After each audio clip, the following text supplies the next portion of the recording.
News 28 मराठीमध्ये आपले स्वागत आहे। आजच्या मोठ्या बातम्यांबद्दल बोलूया। वेदश्री तपोवन मोशी येथे गीता जयंती महोत्सवाला राज्यपाल आचार्य देवव्रत यांची उपस्थिती। मानवाची आध्यात्मिक भूक भागविण्यासाठी वेद गीतेकडे परतण्याची गरज। राज्यपाल समरसता, बंधुभाव, एकता राखणे ही वेदांची शिकवण असून संघटन ही एक ताकद असल्याचा वेदांचा उपदेश आपल्या जीवनात अंगीकारण्याची गरज आहे, असे प्रतिपादन राज्यपाल आचार्य देवव्रत यांनी केले।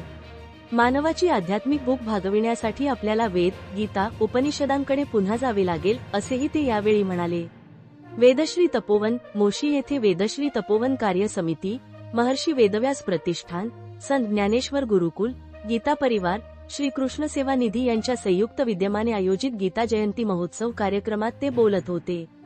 यावेळी शांतीब्रह्म ह.भ.प. मारुती महाराज कुरेकर यांना संत ज्ञानेश्वर पुरस्कार, श्री चिलकूर बालाजी वेंकटेश्वर स्वामी मंदिर, हैदराबादचे अर्चक व विश्वस्त सी.एस. रंगनाथन यांना स्वामी विवेकानंद पुरस्कार तसेच संत साहित्य अभ्यासक डॉ. मुकुंद दातार यांना समाज सेवा क्षेत्रात निरपेक्ष भावनेने काम केल्याबद्दल मानचिन्ह, पुरस्कार देऊन सन्मानित करण्यात आले।